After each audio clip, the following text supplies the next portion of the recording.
वर्मन वंश। अब हम आगे देखते हैं वर्मन वंश के बारे में। वर्मन वंश कहाँ से बिलोंग करते थे, कहाँ इनके साम्राज्य थे, कहाँ इनकी स्थापना हुई, उसके बारे में। आधुनिक समय में देखें तो असम राज्य को प्राचीन काल में कामरूप और प्राग ज्योतिषपुर कहा जाता है। इस क्षेत्र में डवाक नामक एक अन्य राज्य भी था, जिसका कि उल्लेख समुद्रगुप्त की इलाहाबाद शिलालेख में कामरूप के साथ सीमावर्ती राज्य के रूप में किया गया है। सबसे पहले तो वर्मन वंश के बारे में बात करें तो इनके बारे में बहुत ही ज़्यादा प्रामाणिक जानकारी कहीं से भी नहीं मिलती है। इनके समकालीन जो भी शासक थे, उनके जो स्तंभ लेख अभिलेख प्राप्त हुए हैं, उसमें इनकी जानकारी मिलती है। अगर इनके खुद के वंश की बात करें तो 2-3 शासकों का ही नाम सामने आता है, जिन्होंने कि अपने अभिलेखों में अपने वंश के नाम को उजागर किया है, जैसे कि भास्कर वर्मन, बलूटी वर्मन एक्सेट्रा। भास्कर वर्मन के जो अभिलेख हैं ड्रूब्रिगांट, उसमें उन्होंने अपने वंश के बारे में कुछ बातें बताई हैं। इसके अलावा निधापुर ग्रांट और बादल लंगा ग्रांट, ये दोनों अभिलेख रिलेटेड है, संबंध रखते हैं बलूटी वर्मन से। इन सब के अलावा अगर देखें तो इलाहाबाद का जो पिलर अभिलेख है, पिलर अभिलेख क्या है, एक प्रशस्ति है। वो प्रशस्ति जो कि हरिसेन के द्वारा लिखा गया था समुद्रगुप्त के लिए। प्रशस्ति मतलब, सबसे पहले तो प्रशस्ति मतलब क्या होता है? प्रशस्ति वो चीज है, प्रशस्ति मतलब है प्रशंसा पत्र। प्रशंसा पत्र में वो ऐसा पत्र लिखा जाता है जिसमें कि आप किसी के प्रति अपनी श्रद्धा को व्यक्त करते हैं और उनकी प्रशंसा करते हैं। तो हरिसेन ने जो समुद्रगुप्त के लिए प्रशंसा पत्र लिखा, उसमें भी वर्मन वंश का उल्लेख किया है। अगर वेनसोंग की बात करें तो वेनसोंग ने भास्कर वर्मन का उल्लेख किया है अपने अभिलेखों, अपने यात्रा वृतांत में। कामरूप नरेश, कामरूप के वर्मन वंश के उदय की स्पष्ट जानकारी का अभाव है। इस वंश के प्रथम महत्वपूर्ण शासक थे पुष्यवर्मन, और पुष्यवर्मन का शासन समुद्रगुप्त के समकालीन था। चूंकि ये समुद्रगुप्त के समकालीन थे, इसलिए इनके विषय में थोड़ी बहुत जानकारी समुद्रगुप्त के अभिलेखों से मिल जाती है। और इन पुष्यवर्मन जो थे सबसे पहले शासक इसलिए माना जाता है क्योंकि इसके पहले के जो भी लोग थे उनके बारे में कोई भी जानकारी उपलब्ध नहीं है। बादरायन अभिलेख, बादरायन एक अभिलेख है जो कि निर्माण किया गया था middle of the 14th century, चौथी शताब्दी के मध्य में। इसमें इनके बारे में थोड़ी बहुत चर्चा देखने को मिलती है। इस अभिलेख में कहा गया है कि नारका एक असम के शासक हुआ करते थे। उनकी मृत्यु के बाद वर्मन वंश के पुष्यवर्मन ने अपना साम्राज्य स्थापित किया और इन्होंने उपाधियां भी ली थी, जैसे कि महाराज या अधिराज। चूंकि महाराज और अधिराज उस समय के सामाजिक और राजनीतिक स्थिति को देखें तो इस तरह की जो उपाधियां ली जाती थी वो वैसे शासक लेते थे जो कि स्वतंत्र होते थे। एक तरह से अगर हम लोग ये भी कहें कि नारका जो थे वो या तो अधीन शासक होंगे या फिर प्रथम शासक पुष्यवर्मन ही होंगे, क्योंकि महाराजा और अधिराज की उपाधि समुद्रगुप्त ने भी धारण की थी, जिनका कि स्वतंत्र शासन हुआ करता था। उसी तरह से पुष्यवर्मन को भी कहा जा सकता है कि ये भी एक स्वतंत्र शासक थे, स्वतंत्र राज्य के स्वतंत्र शासक। पारिवारिक दृष्टि से देखें तो समुद्रगुप्त और दत्त देवी के द्वारा जो पुत्र हुआ था तो उनका ब्याह हुआ था पुष्यमित्र के बेटे के साथ, उनकी बेटी के साथ, पुष्यमित्र की जो बेटी थी वो समुद्रगुप्त और दत्त देवी की बहू हुई। क्योंकि दोनों का ये उपाधियां जो था वो दोनों एक ही था। इसके बाद इस वंश की वंशावली की बात करें तो इस वंश में बहुत सारे शासकों का नाम आता है, जैसे कि पुष्यवर्मन, समुद्रवर्मन, बालवर्मन, कल्याणवर्मन, गणपति, महेंद्र, नारायण, भूति, चंद्रमुख, स्थिति वर्मन, सूर्यत वर्मन, सुप्रतिष्ठित वर्मन और भास्कर वर्मन। भास्कर वर्मन के बारे में तो वेनसोंग ने उल्लेख किया है। इसके पहले देखें तो स्थिति वर्मन का भी उल्लेख कहीं कहीं देखने को मिलता है। भास्कर वर्मन ने क्या किया था, प्रयाग ज्योतिषपुर को अपनी राजधानी बनाया था। पुष्यवर्मन के बाद भूति वर्मन के शासन काल में वर्मन वंश की राजधानी प्रभु सत्ता का विकास हुआ और इसके अधीन ही कामरूप एक शक्तिशाली राज्य बन गया था। कुछ अभिलेखों की बात करें तो निधनपुर का जो ताम्रपत्र अभिलेख है उसके आधार पर यह माना जा सकता है कि उसने संपूर्ण कामरूप यानी कि पूरे के पूरे असम के क्षेत्र को अपने अधिकार में कर लिया था। और उसके जो उत्तराधिकारी हुए जिसमें कि सुस्थित वर्मन है, उसका नाम उल्लेखनीय है। उसके बारे में कहा जाता है कि उसने वैदिक परंपरा पर आधारित दो अश्वमेध यज्ञ संपन्न करवाए थे।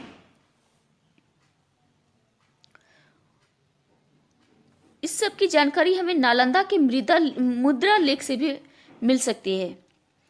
इसके अलावा मतलब कि सुस्थित वर्मन का जो बेटा था और उसका उत्तराधिकारी जिसे कि मृगांक भी कहा जाता है, उसके विषय में हर्षचरित में बताया गया है कि उसने महाराजा धीराज की उपाधि धारण की थी। महाराजा धीराज की उपाधि धारण की इसका मतलब है कि उसने अपने आप को सर्वोच्च शक्ति के रूप में स्थापित किया था। सुस्थित वर्मन की मृत्यु के बाद उसका बेटा सुप्रतिष्ठित वर्मन वंश का शासक हुआ। उसके समय में द्वितीय ताम्रपत्र अभिलेख में जानकारी मिलती है। जानकारी के आधार पर यह माना जा सकता है कि वह गौर नरेश शशांक से एक युद्ध में पराजित हुआ था। क्योंकि शशांक वो शासक था जो कि बंगाल पर जिसका स्वतंत्र शासन हुआ करता था और उससे लोहा लेने का काम हर्षवर्धन ने भी किया था, लेकिन कभी जीत नहीं पाया। कम से कम उसके जीवित रहते हुए भर में हर्षवर्धन ने शशांक को कभी भी हराया नहीं। तो दूसरी तरफ देखें तो गुजरात, अगर असम की बात करें तो असम के भी जो वर्मन वंश से ताल्लुक रखने वाले नरेश हैं उन्हें भी युद्ध में पराजय का ही सामना करना पड़ा। सुप्रतिष्ठित वर्मन के बाद उसका भाई भास्कर वर्मन कामरूप का अगला शासक हुआ। उसने कन्नौज के शासक हर्षवर्धन से दोस्ती की। उसने हर्षवर्धन से दोस्ती करके दोनों की सम्मिलित सेनाओं ने बंगाल के शासक शशांक के ऊपर युद्ध कर दिया था। लेकिन क्या हुआ था, शशांक इतने ज़्यादा शक्तिशाली राजा थे कि उन्होंने इन दोनों की मिलीजुली सेना को भी हरा दिया था। इसके विषय में चीनी यात्री वेनसांग ने अपने यात्रा वृत्तांत में बहुत सारी बातें बताई हैं। भास्कर वर्मन वर्मन वंश का अंतिम महान शासक था।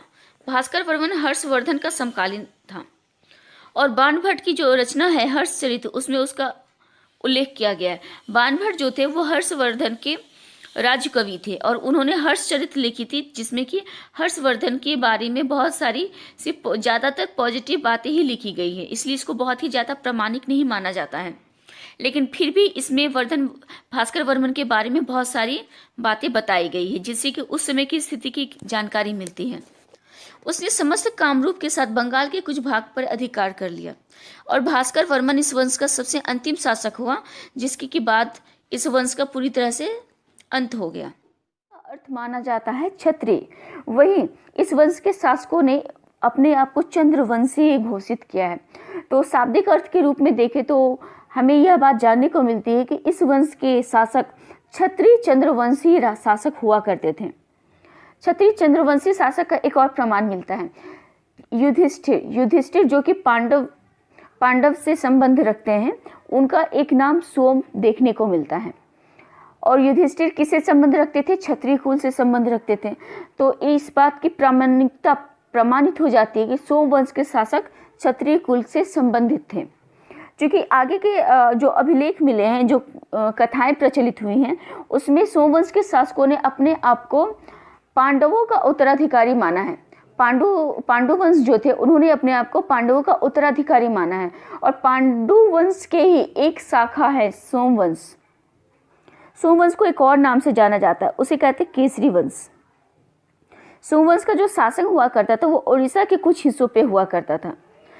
उड़ीसा के कुछ हिस्सों में संबलपुर और कालाहांडी जिले का नाम उल्लेखनीय मिलता है। पूर्वी भारत में इसकी समयावधि मानी जाती है 9वीं से 12वीं शताब्दी तक।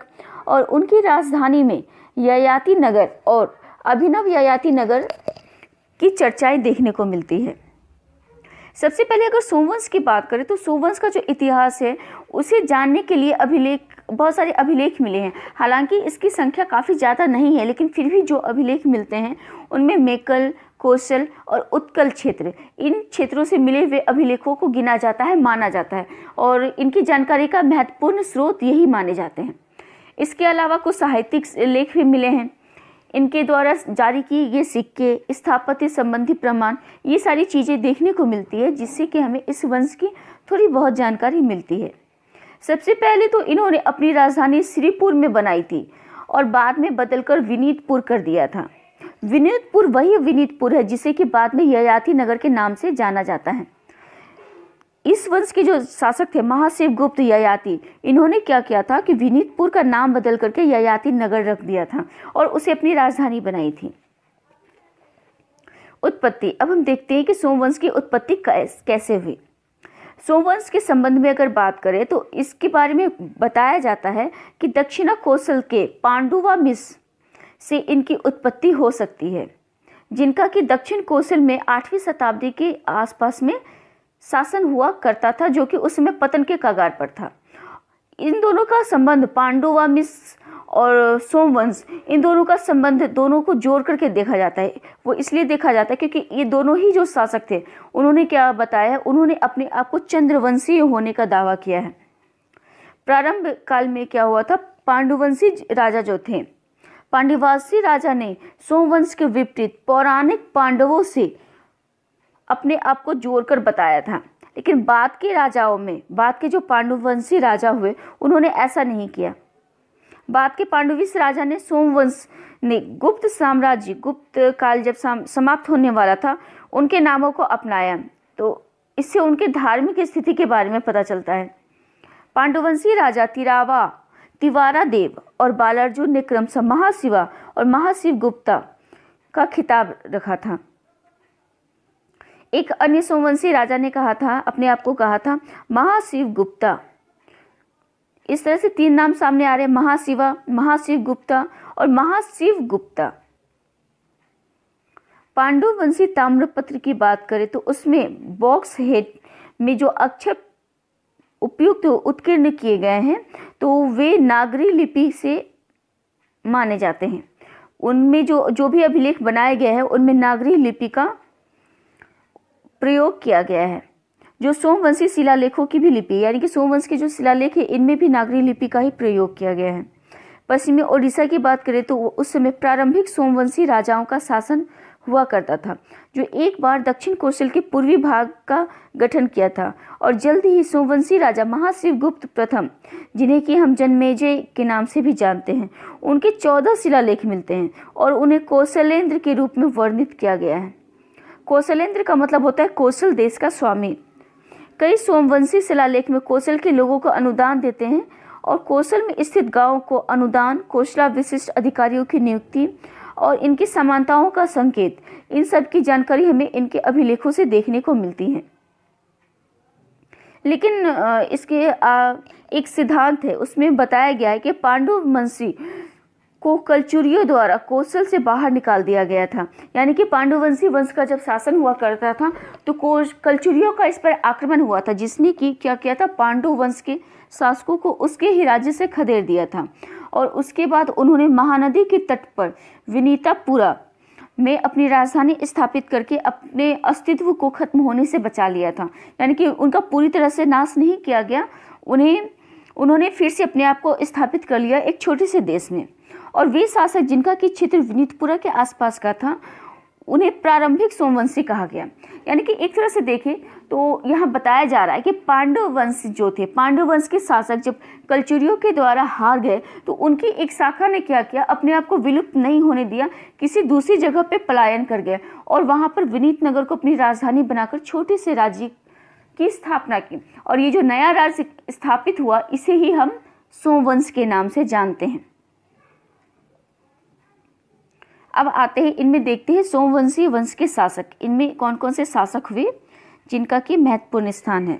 सबसे पहला तो अभिलेखों की बात करें तो उसमें शिवगुप्त का नाम आता है। शिवगुप्त का शासनकाल माना जाता है 850 से लेकर 880 ईस्वी तक का। इनका एक अन्य नाम भी है जिसे कि महाशिवगुप्त कहते हैं और ये प्रथम शासक के रूप में जाने जाते हैं सोमवंश के। इसके बारे में इनके जो पुत्र है जन्मेजय जिसे कि हम महाभावगुप्त के नाम से भी जानते हैं, उनके द्वारा जो भी अभिलेख छोड़े गए हैं उनमें उनके पिता शिवगुप्त या महाशिवगुप्त की जानकारी है। इसमें बताया गया, इन अभिलेखों में बताया गया है कि शिवगुप्त ने परम भट्टारक, महाराजाधिराज और परमेश्वर की उपाधि धारण की थी। चूंकि इनकी उपाधियों से ही यह जानकारी मिल जाता है कि ये शैव धर्म के अनुयायी ही रहे होंगे। इसके बाद जन्मेजय का स्थान आता है और इनका शासनकाल माना जाता है 880-82 से लेकर के 920-22 ईस्वी तक का। इनका एक अन्य नाम भी है, जैसे कि महाभावगुप्त प्रथम। महाभावगुप्त प्रथम के अलावा धर्म करदम्ब और स्वभाव तुंग, इस नाम से भी इसे जाना जाता है। अगर जन्मेजय की बात करें तो इनका जो साम्राज्य था वो तटीय ओडिशा के एक हिस्से को नियंत्रित करता था, और इसने क्या किया था कि अपनी बेटी की शादी अपने पड़ोसी राज्य भूमाकारा राज्य के राजा से कर दिया था, जिससे कि क्या हुआ, इनका जो राजनीतिक प्रभाव था वो बढ़ गया था। भूमाकारा राज्य शुभंकर चतुर्थ से उन्होंने अपनी बेटी की शादी कर दी थी, और शुभंकर चतुर्थ की जब मृत्यु हो जाती है तो उसके बाद उसका भाई शिवकर तृतीय भूमाकारा राज्य का शासक बनता है। इन्होंने अपने काल में एक ब्रह्मवेश्वर मंदिर का भी निर्माण करवाया था, और उस मंदिर के शिलालेख में कहा गया है कि ओड्रा देश के राजा को एक युद्ध में जन्मेजय ने भाला द्वारा मार दिया था। इतिहासकार कृष्णचंद्र पाणिग्राही की बात करें तो उनके अनुसार ओड्रा के इस राजा की पहचान शिवकर तृतीय के रूप में की जाती है, और उसके बारे में बताया जाता है कि जन्मेजय ने उनकी बेटी को मारने के बाद भूमाकारा सिंहासन पर बिठाया था। हालांकि अन्य इतिहासकार इस सिद्धांत को नहीं मानते हैं। उन्होंने इस संबंध में बताया है कि ओड्रा पूरे वर्तमान ओडिशा को नहीं बल्कि वर्तमान ढेंकनाल जिले के चारों ओर और केंद्रित एक छोटे दृश्य का जिला है।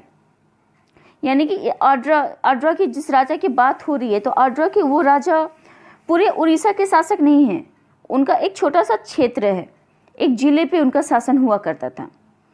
इस सिद्धांत के अनुसार बताया जाता है कि ओड्रा के राजा ने शिलालेख में उल्लेख किया था कि शायद एक विद्रोही भांजा जागीरदार था। जन्मेजय की बात करें तो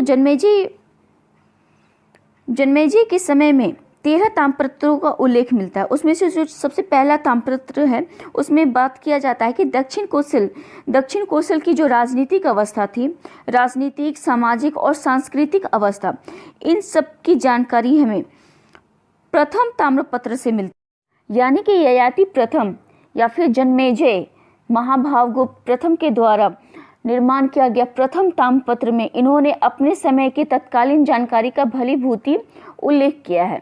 इसके अलावा इनके द्वारा त्रिलिंगाधिपति की उपाधि भी ली गई थी। त्रिलिंगाधिपति उपाधि का मतलब वह त्रिलिंग के कुछ प्रदेशों पर अधिकार। इनके जो अभिलेख मिले हैं उनमें बताया जाता है कि इन्होंने बड़ी मात्रा में अनुदान दिया था, और ये अनुदान ययात नगर में जारी किए गए शिलालेखों पर दर्ज भी करवाया था। यानी कि ययात नगर में जो भी शिलालेख मिले हैं उन पे ययाति द्वारा अनुदान किए गए क्षेत्रों का जिक्र मिलता है, और ये पूर्व सोमवंशी राजधानी विनीत कुमार के रूप में था, जिसे ययाति ने खुद अपने नाम पर रखा था, और बाद में राजधानी भूमाकारा गुहेश्वरा पटक, जो कि आधुनिक समय में जाजनगर के नाम से जाना जाता है, वहां स्थानांतरित कर दिया था, और बाद में उसका नाम भी बदल के अभिनव ययाति नगर रख दिया था। यह स्पष्ट नहीं है कि कब सोमवंशियों ने ओडिशा के अधिकांश क्षेत्रों पर नियंत्रण प्राप्त किया, लेकिन ययाति के समय हो सकता है, क्योंकि इस समय में इन्होंने बहुत सारे काम किए। उनके जो शिलालेख मिलते हैं उनमें स्पष्ट रूप से उन गांवों का उल्लेख मिलता है जो कि अनुदान स्वरूप बांटे गए थे, जो पहले सोमवंशी क्षेत्र का हिस्सा नहीं था। उदाहरण के लिए चंद्रग्राम जो कि कंटक के दक्षिण पूर्व में आधुनिक चंगान यानी कि भूमाकारा क्षेत्र का एक हिस्सा हुआ करता था, जबकि गंगापट्टी की बात करें तो भांजा क्षेत्र में स्थित हुआ करती थी। इन सभी क्षेत्रों का जिक्र उनके शिलालेखों में मिलता है, देखने को मिलता है। ओडिशा के जो सोमवंशी थे वे पहल राष्ट्रकूट आक्रमण के द्वारा पुरी से जगन्नाथ की एक छवि को हटा दिया गया था। ऐसा यहाँ लिखा हुआ है कि ओडिशा की जो सोमवंशी विजय से पहले सी के राष्ट्रकूट आक्रमण के दौरान पुरी से जगन्नाथ की एक छवि को हटा दिया गया था, और 800 ईस्वी में ययाति प्रथम ने पुरी में एक नया मंदिर बनाने का निर्माण कार्य शुरू किया था और वहां पर पुरुषोत्तम, जिसे कि जगन्नाथ मंदिर के नाम से जानते हैं, उसे स्थापित करने के लिए राज्यादेश दिए थे। शासनकाल में मंदिर वास्तुकला में सोमवंशी शैली की शुरुआत हो जाती है, यानी कि सोमवंश के जो ये शासनकाल है 8वीं शताब्दी से लेकर के 12वीं शताब्दी के बीच में, तो इस समय हम वास्तुकला की एक अलग शैली को देखते हैं और इस शैली का नाम है सोमवंशी शैली। इसमें किसी भी वास्तु में रूप, अलंकरण और आइकनोग्राफी, इस तरह की चीजें जो है वो पहले के शैलियों में नहीं देखने को मिलती। उसकी शुरुआत इसी समय शुरू होती है और इस शैली को संभवतः वंशवाद के केंद्रीय भारतीय मूल के लिए जिम्मेदार भी ठहराया जा सकता है। इनके महत्वपूर्ण शासकों की अगर बात करें तो सबसे पहले तो शिवगुप्त की चर्चा मिलती है। शिवगुप्त के बाद समय आता है महाभावगुप्त प्रथम, जिसे कि जन्मेजय के नाम से हम जानते हैं। जन्मेजय के बाद आते हैं महाशिवगुप्त ययाति। ये जन्मेजय के बेटे थे और इन्होंने ही विनीतपुर का नाम बदल के ययाति नगर रख दिया था। इनका शासनकाल की जो अवधि है वो काफ़ी ज़्यादा थी, करीब करीब इन्होंने 30 से 35 साल तक शासन किया था। लेकिन इसके बारे में बहुत ज़्यादा मतभेद है। कुछ इतिहासकारों का कहना है कि जन्मेजय और ययाति ये तो जो शासक थे, इनके जो शासनकाल में जो भी घटनाएं घटी उनमें प्रामाणिकता नहीं है कि कौन सी घटना किसके काल में घटी। लेकिन सोमवंश के बारे में अगर बताया जाए तो इसी काल में एक शिलालेख पे एक कृति उत्कीर्ण है। उस कृति में बताया गया है सोमवंश पृथ्वी पर आए हैं ताकि वे विश्व का कल्याण कर सकें। और कहा जाता है कि ययाति वे शासक थे जिन्होंने कि कलचुरियों को हराया था। कलचुरी कौन थे? कलचुरी वही शासक थे जिन्होंने कि शुरुआती दौर में पांडु वंशी को हराकर उनके क्षेत्र पे कब्जा कर लिया था और बाद में उनकी एक शाखा ने सोमवंश का निर्माण किया था। तो बाद में क्या हुआ, जब ययाति आए तो उन्होंने कलचुरियों को हराया। उसके बाद का काल में महाभावगुप्त द्वितीय का नाम आता है। महाभावगुप्त द्वितीय को, जिसे कि हम लोग भीमरथ के नाम से भी जानते थे, और ये कौन थे? ये ययाति के बेटे थे। इनकी समयावधि की बात करें तो इन्होंने भी लगभग 20 वर्ष तक शासन किया था और इनके टाइम में कलचुरियों का दोबारा आक्रमण हुआ और उन्होंने क्या किया कि कौशल और ऑर्डर पर अधिकार कर लिया था। धार्मिक दृष्टि से सोमवंश के अधिकतर शासक शैव उपासक माने जाते हैं और इन पूरे शासकों में शिवगुप्त, यानी कि जो प्रथम जो शासक थे शिवगुप्त, उनको छोड़कर के सोमवंश के जितने भी शासक होते हैं उन्होंने त्रिलिंगाधिपति की उपाधि धारण की। इसलिए इस तरह से हम लोग ये कह सकते हैं कि वे सोमवंश वे वंश थे जिनके सभी शासकों के द्वारा त्रिलिंगाधिपति की उपाधि धारण की गई थी। महाभावगुप्त द्वितीय यानी कि भीमरथ के समय में ही कटक का एक ताम्रपत्र मिलता है और कटक के इस ताम्रपत्र में सोमवंश के राजाओं की बहुत ज़्यादा प्रशंसा की गई है। उसमें बताया गया है कि रत्न रूपी राजाओं में वह श्रेष्ठ रत्न थे। इसी अभिलेख में एक और बात बताया गया है, इसमें बोला गया है कि दक्षिण कौशल के सोमवंशी ही त्रिलिंगाधिपति थे। यानी कि अगर क्वेश्चन आता है कि वो कौन सा वंश था जिसने कि त्रिलिंगाधिपति की उपाधि धारण की थी, तो वो सोमवंश के रूप में जाने जाते हैं। पांडु वंश को भी लिया जा सकता है, लेकिन अगर दो ऑप्शन में पांडु वंश रहे तो फिर और सोमवंश रहे तो सोमवंश को ही माना जाएगा सही आंसर। इसके बाद के काल में आते हैं महाशिवगुप्त द्वितीय, जिसे कि धर्मरथ के नाम से भी जानते हैं और ये भीमरथ के बेटे थे। इनके बारे में हमें खंडपारा और महुलापारा ताम्रपत्र से जानकारी मिलती है। इनकी अगर बात करें तो इन्होंने अपने समय में कई मुद्राएं चालू की थी और उस मुद्राओं में क्या था, एक स्पेशल टाइप का चिन्ह अंकित किया था। उसमें बनाया हुआ था कमल पर बैठी हुई लक्ष्मी के एक चित्रांकन किया हुआ था और ये भी शैव धर्म के उपासक थे, शैव धर्मावलंबी थे। इनके बाद आते हैं महाभावगुप्त तृतीय। इसमें हम देखने को मिलता है कि महाभावगुप्त 3 हैं। सबसे पहला भावगुप्त जो है वो जन्मेजय के नाम से जाने जाते हैं। दूसरी जो महाभावगुप्त हैं वे भीमरथ के नाम से जाने जाते हैं और जो ये तीसरे वाले हैं, तीसरे महाभावगुप्त, इन्हें नहुस की उपाधि धारण की थी। इन्होंने अपने आप को नहुस कहा था और इनका शासन अवधि माना जाता है 995 से 1010 ईस्वी तक का। इनका जो शासन काल था वो बहुत ज़्यादा अशांति का काल था। बहुत ज़्यादा इनके गृह युद्ध भी काफ़ी ज़्यादा छिड़े हुए थे, क्योंकि इनका जो भाई था ये तो खुद धर्मरथ के भाई थे। इनके एक दूसरे भाई थे इंद्ररथ ने इन्हें राजा नहीं माना था और इसके समय से गृह युद्ध के कारण या फिर आंतरिक उलझनों में फंसे होने के कारण धीरे धीरे सोमवंश पतन की ओर चला गया और जब किसी भी वंश की आंतरिक स्थिति ठीक नहीं होती तो उसके ऊपर बाहर जो आक्रमणकारी हैं वे नज़र टिकाए रहते हैं, उनका आक्रमण शुरू हो गया। इस तरह से हम देखते हैं कि विदेशी आक्रमणों के टाइम में कौन कौन से शासक थे जिन्होंने कि इस पे आक्रमण किया था। ययाति प्रथम के उत्तराधिकारी भीमरथ, धर्मरथ और नहुस के बारे में बहुत कम जानकारी मिलती है, लेकिन जो भी जानकारी मिलती है उससे इस बात का तो पता चलता ही है कि ये तीनों काफ़ी शक्तिशाली रहे होंगे, जिसके के कारण कलचुरियों, चोलों या पांड्यों, परमारों इन सब का यहाँ पर शासन स्थापित न हो पाया। धर्मरथ एक वारिस के बिना ही मर गया। धर्मरथ की अगर बात करें तो उसका कोई वारिस नहीं था। उसके बाद उसका वारिस के रूप में, उसके उत्तराधिकारी के रूप में नहुस आता है, जो कि उसका भाई था। धर्मरथ के समय तक तो सोमवंश ने भूतपूर्व कारक क्षेत्रों पर नियंत्रण ले लिया था। हालांकि यह ज्ञात नहीं है कि वास्तव में यह कैसे हुआ, क्योंकि बहुत ज़्यादा अभिलेख उपलब्ध नहीं है इस वंश के बारे में। लेकिन सोमवंशी ने अपनी मृत्यु के तुरंत बाद इन प्रदेशों को खो भी दिया था।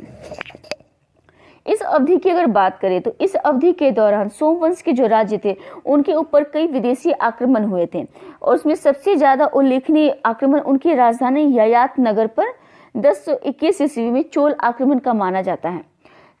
इस आक्रमण के बारे में बात करें तो इसमें बताया जाता है कि राजा भोज जो कि परमार वंशी थे और राजेंद्र चोल जो कि चोल वंशी थे, इन दोनों के सम्मिलित सेनाओं ने इंद्ररथ पर आक्रमण किया था। और चूंकि इंद्ररथ उस समय इस सब चीजों के लिए तैयार नहीं थे तो उस युद्ध में इनकी मृत्यु भी हो गई थी।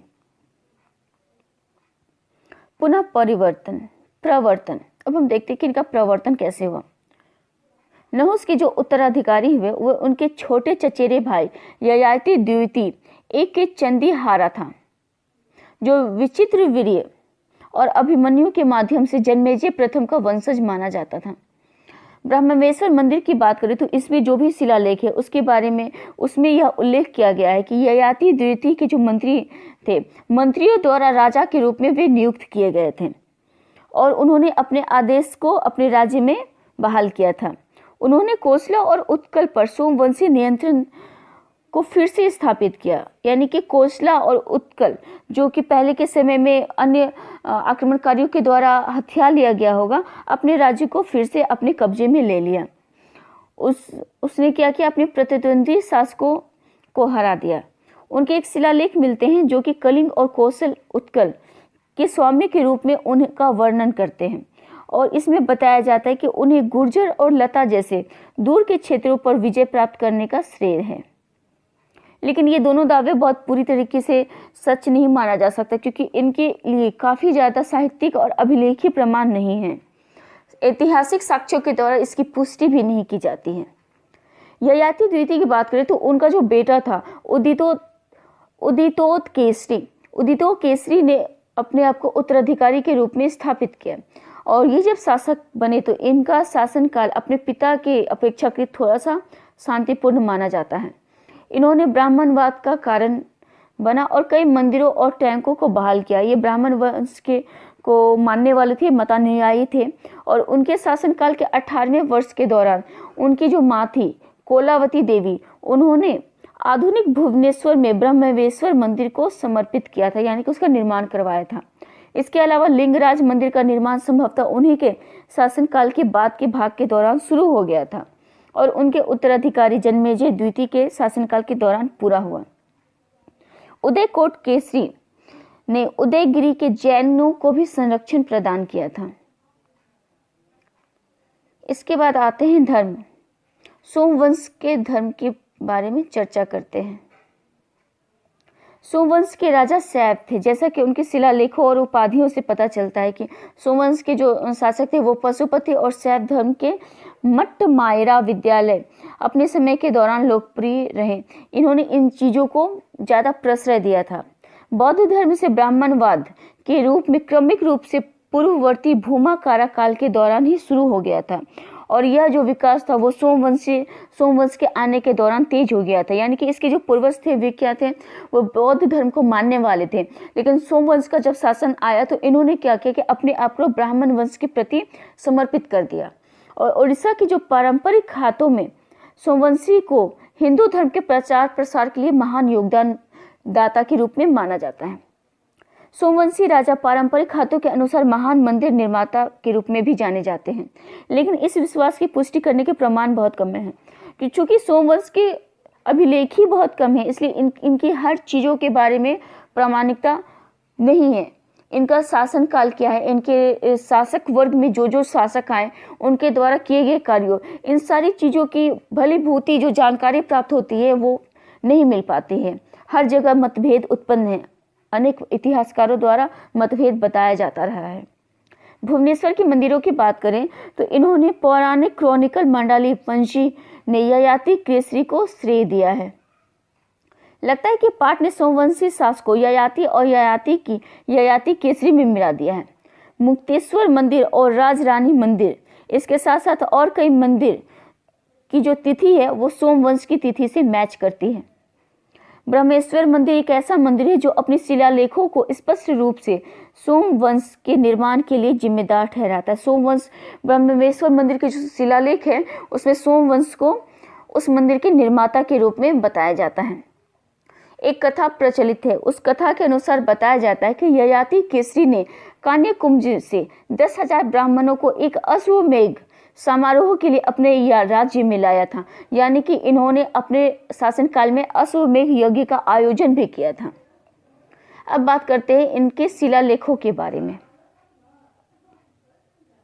शिलालेखों की बात करें तो कई ताम्रपत्र शिलालेख मिले हैं। सोमवंशी शासनकाल के दौरान जो भी फरमान जारी किए गए थे वे पत्थर के शिलालेखों की एक छोटी संख्या के रूप में जारी किए गए थे।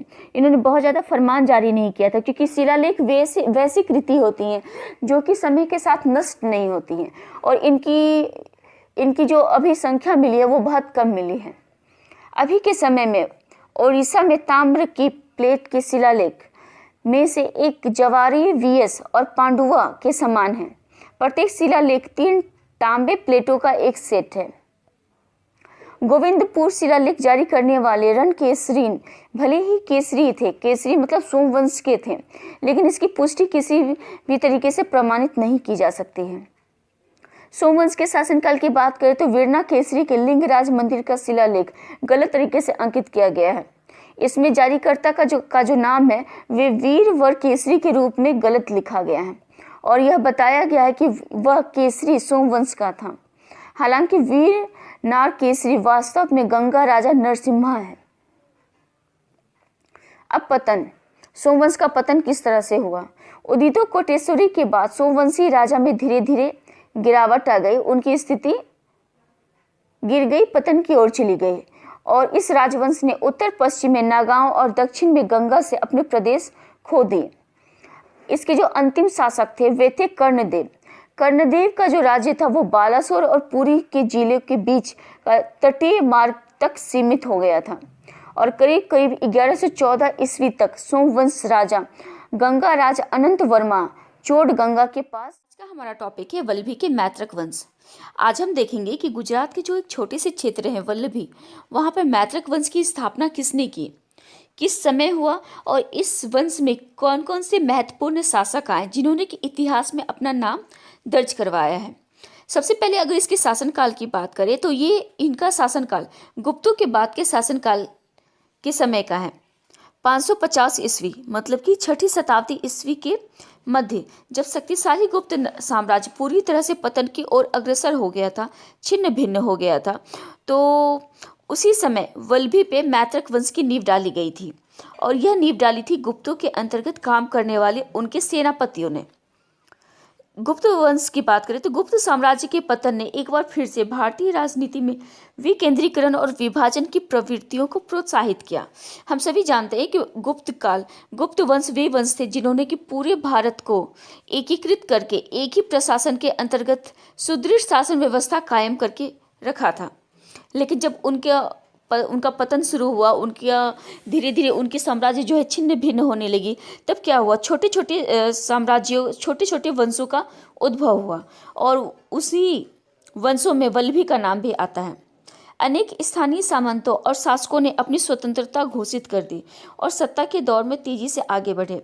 यहाँ अगर सामंतों की बात करें तो सामंत वे लोग होते थे जिन्हें कि राजा के द्वारा अनुदान में भूमि मिलता था भारी मात्रा में, काफ़ी ज़्यादा मात्रा में। और जब ये भूमि काफ़ी ज़्यादा हो जाता था तो वे अपने आप को एक स्वतंत्र शासक की तरह अपने क्षेत्र में राज्य करते थे और वे लोग ही सामंत कहलाते थे। हर्ष की अगर बात करें तो हर्ष के उदय के समय तक उत्तर और पश्चिम भारत की राजनीति में बहुत सारी शक्तियां विशेष रूप से सक्रिय हो रही थी,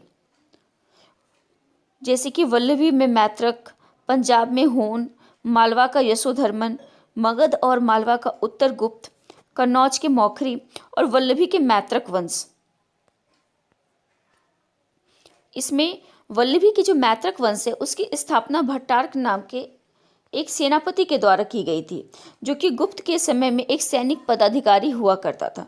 जब गुप्तों का शासनकाल हुआ करता था तो भट्टारक एक सैनिक पदाधिकारी के रूप में थे, लेकिन 5वीं सदी के अंत में जब गुप्त साम्राज्य अंत हो रहा था तो उसके उत्तराधिकारियों ने सौराष्ट्र में अपना शक्तिशाली राज्य स्थापित कर लिया। इस वंश के प्रारंभिक नरेश गुप्त सम्राटों के सामंत थे, यानी कि अगर भट्टारक की बात करें तो वे गुप्त सम्राट के अंतर्गत सामंत के रूप में काम कर चुके थे।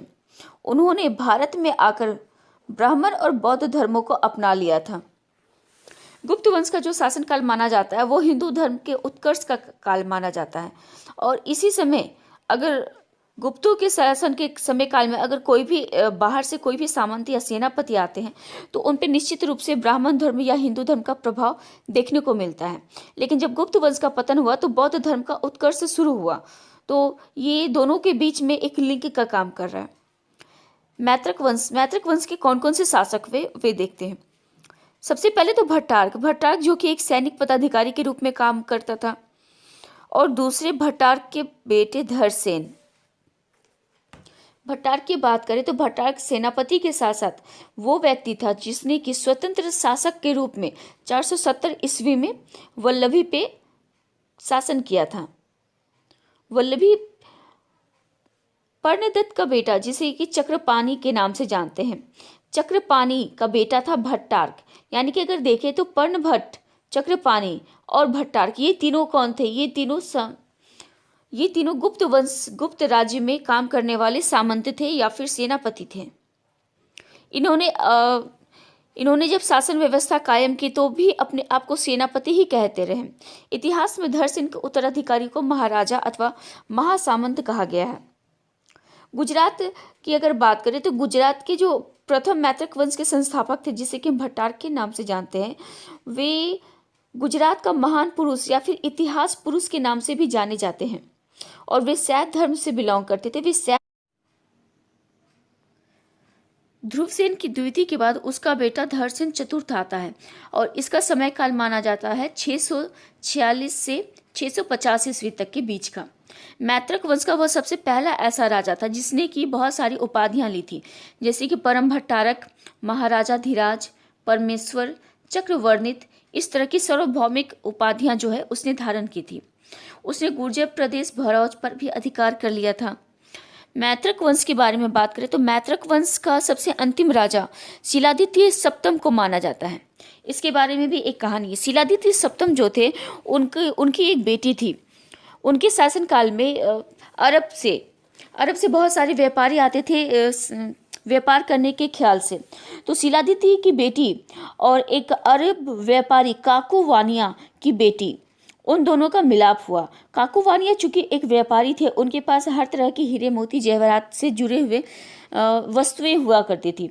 तो काकुवानिया की जो बेटी थी उसके पास एक रत्न जड़ित कंघी थी और वही कंघी शिलादित्य सप्तम की बेटी को पसंद आ गया और शिलादित्य ने क्या किया कि जबरदस्ती काकुवानिया से उसकी बेटी का कंघी लेके अपनी बेटी को दे दिया। इस बात के बाद क्या हुआ, काकुवानिया की जो बेटी थी उसने आत्महत्या कर ली। चूँकि काकुवानिया घी और बहुत सारी विदेशी वस्तुओं का व्यापार करने के लिए भारत आया करता था। जब वो वापस अरब गया तो उसने अपनी बेटी की मौत का बदला लेने का सोचा और इसी ख्याल से उसने वहाँ पर कुछ लोगों को इकट्ठा किया और उसे शिलादित्य सप्तम के बारे में बताया।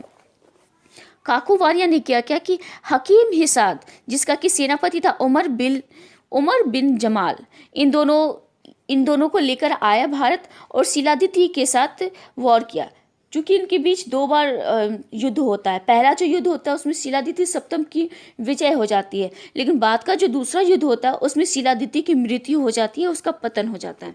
तो इस तरह से शिलादित्य सप्तम इस वंश का अंतिम शासक के रूप में जाना जाता है।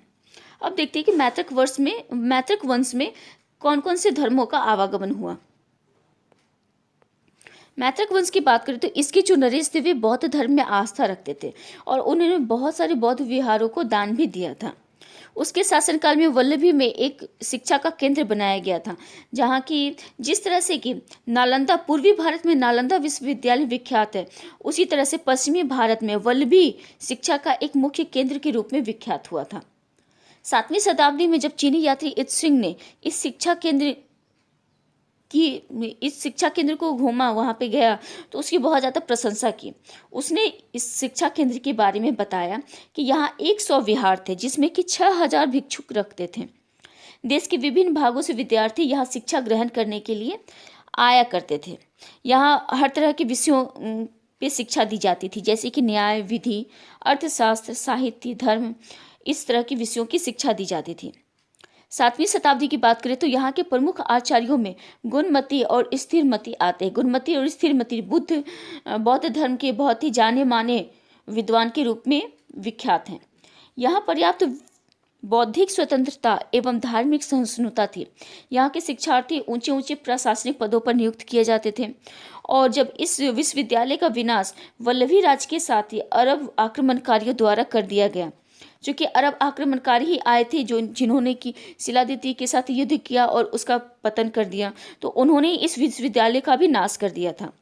शिक्षा के विख्यात केंद्र होने के साथ ही वल्लभी व्यापार और वाणिज्य का भी प्रमुख केंद्र हुआ करता था। ये सेंटर पॉइंट था, इसलिए शायद अरब के बड़े बड़े व्यापारी यहाँ आते थे और वे इतने बड़े व्यापारी होते थे कि यहाँ के शासक वर्ग के साथ